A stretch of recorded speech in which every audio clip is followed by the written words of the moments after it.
కేసీఆర్ గారు కూడా నేను అరెస్ట్ అయ్యే అవకాశాలు ఉండొచ్చు. ఒకవేళ నిజంగానే ఎట్లా అవుతారు? కేసీఆర్ గారిని కాంగ్రెస్ అరెస్ట్ చేసే అవకాశాలు ఉండొచ్చు. ఎట్లా అవుతారు? ఎందుకు అవుతారు? హ్మ్. ఇప్పుడు పీసీ ఘోష్ కమిషన్ అనేది ఒక సూచనలు సలహాలు ఇచ్చిన ఒక రిపోర్ట్ అది. అవును. పీసీ ఘోష్ అబ్జర్వేషన్స్ ఏవైతే ఉంటాయో హ్మ్.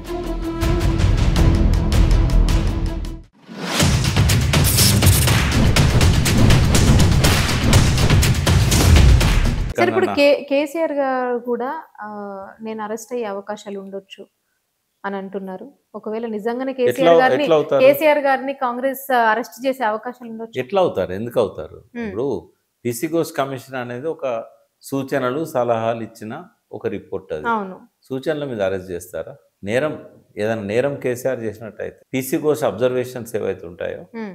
అబ్జర్వేషన్స్ మీద ఎంక్వైరీ చేయాలి. ఆ ఎంక్వైరీ చేయడానికి మళ్ళీ ఒక కమిషన్ వేయాలి. అంటే సిట్ కానీ లేకుంటే అంటే చట్టబద్ధంగా కేసులు పెట్టడానికి అవసరమైన ఆధారాలను సంపాదించే ఏసీబీ లాంటివి కానీ, ఈడీ లాంటివి కానీ, సిబిఐ లాంటిది కానీ, సిఐడి లాంటిది కానీ. హ్మ్.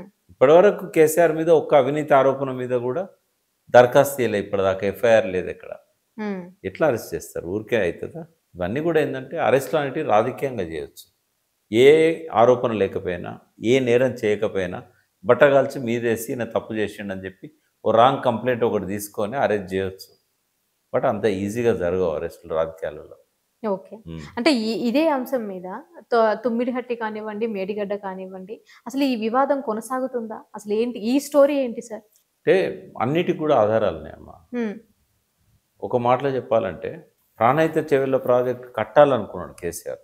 హ్మ్. తుమ్మిడట్టి బ్యారేజ్ నిర్మించాలనుకున్నాడు. హ్మ్. 152 మీటర్లకు ఒప్పుకోకపోయినా 148 మీటర్లకు ఒప్పందం చేసుకున్నాడు. కానీ సైట్ మార్చాలన్నది సిడబ్ల్యూసి ఇచ్చిన సూచనలు. నీళ్ళు లభ్యత లేదు అని చెప్పారు. రాజశేఖర రెడ్డి అంచనా వేసిన ఆయకట్టు కంటే హ్మ్. అది 16,40,000 ఎకరాలు అయితే కేసీఆర్ కట్టిన ప్రాజెక్ట్ నుంచి ఏం ఎక్స్పెక్ట్ చేశాడంటే 37 లక్షల ఎకరాలు. హ్మ్. అంటే ఎక్కడ జమీన్ ఆస్మాన్ ఫరక్ ఉంది. 16,40,000 ఎకరాలకు నీళ్ళు ఇవ్వాలనుకున్నది రాజశేఖర రెడ్డి. హ్మ్. 37 లక్షల ఎకరాలకు నీళ్ళు ఇవ్వాలనుకున్నది కేసీఆర్. ఇంకా స్థిరీకరణ కూడా పెట్టాడు. ఆ రాజశేఖర రెడ్డి దానిలో కొత్త ఆయకట్టే తప్ప స్థిరీకరణ లేదు.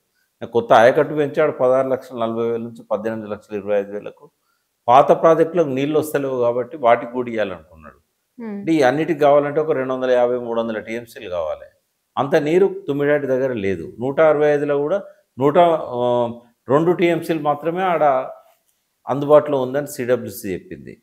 అది బాజాప్తా లెటర్స్ ఉన్నాయి సిడబ్ల్యూసీ చెప్పింది. రెండవది ఆ 148 మీటర్ల ఎత్తులో రిజర్వాయర్ 2 టీఎంసీ కూడా ఉండదు. హ్మ్. కాబట్టి లిఫ్ట్ చేసుకోవడానికి అవకాశం తక్కువ. 44 టీఎంసీ.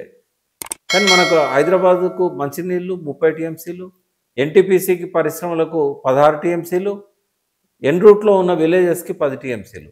అంటే 56 టీఎంసీలు వీటికే కావాలి. 44 టీఎంసీలు అక్కడ దొరుకుతున్నాయి లిఫ్ట్ చేసుకోవడానికి. మిగతా నీళ్ళన్నీ గోదావరిలోకి వెళ్ళిపోతాయి ప్రాణహిత ద్వారా.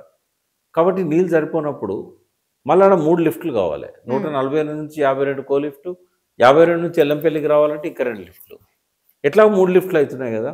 మేడిగడ్డ దగ్గర 282 టీఎంసీలు అందుబాటులో ఉందని సిడబ్ల్యూసీ చెప్పింది. కాబట్టి అక్కడి నుంచి అయితే 3 లిఫ్ట్ల ద్వారా ఎన్ని నీళ్ళు కావాలనుకుంటే అన్ని తీసుకోవచ్చు. హ్మ్. వర్షాకాలం వరద నీరు, మనకున్న నికర జలాలు. ఇంకోటి తెలంగాణ భూభాగము 600 మీటర్ల ఎత్తునుంది 100 మీటర్ల నుంచి. నీళ్ళేమో 100 మీటర్ల దిగువన ఉన్నాయి. హ్మ్. పైనుంచి మనకు ఇదివరకు వస్తాయనుకున్న నీళ్లు రావట్లేదు. ఓకే. మనకున్న 1000 టీఎంసీలో 968 టీఎంసీలో వాడుకుందామంటే ఇప్పుడు అవకాశం లేదు. సింగూరులో 30 టీఎంసీలు వస్తలేవు, నిజాం సాగర్కి 58 టీఎంసీలు వస్తలేవు, శ్రీరామ్ సాగర్ ప్రాజెక్టు 196 టీఎంసీలు రావట్లేదు. మరి ఎట్లా? ఇదివరకు వచ్చే నీళ్ళే వస్తలేవు. కింద గోదావరి ద్వారా సముద్రంలో కలిసిపోతాయి మన వాటర్ జిల్లాలు. 75 సంవత్సరాలుగా హ్మ్. గోదావరి జిల్లాలను తెలంగాణకు ఉపయోగించడానికి ఏ ముఖ్యమంత్రి, ఆ తెలుగుదేశం కావచ్చు, కాంగ్రెస్ కావచ్చు, ఎవరు ప్రయత్నం చేయలే. 500 కిలోమీటర్లు గోదావరి మీద తెలంగాణలో గోదావరి ఉన్నా కూడా ఒక్క బ్యారేజ్ కట్టలేదు. ఒక ఎల్లంపల్లి, అది కూడా తెలంగాణ ఉద్యమం మొదలైన తర్వాత రాజశేఖర రెడ్డి మొదలుపెట్టింది తప్ప అసలు ఒక్కటి కూడా కట్టలేదు.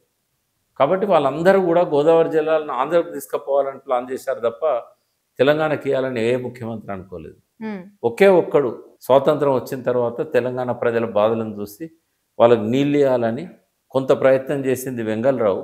ఉమ్, ఎక్కువగా నీళ్ళను వాడుకోవడానికి మనకున్న మార్గాలను అన్వేషించి రాత్రింబగలు కష్టపడి 3 సంవత్సరాల్లో ప్రపంచంలోనే ఎక్కడ లేని విధంగా ఈ ప్రాజెక్టులను నిర్మించింది కేసీఆర్.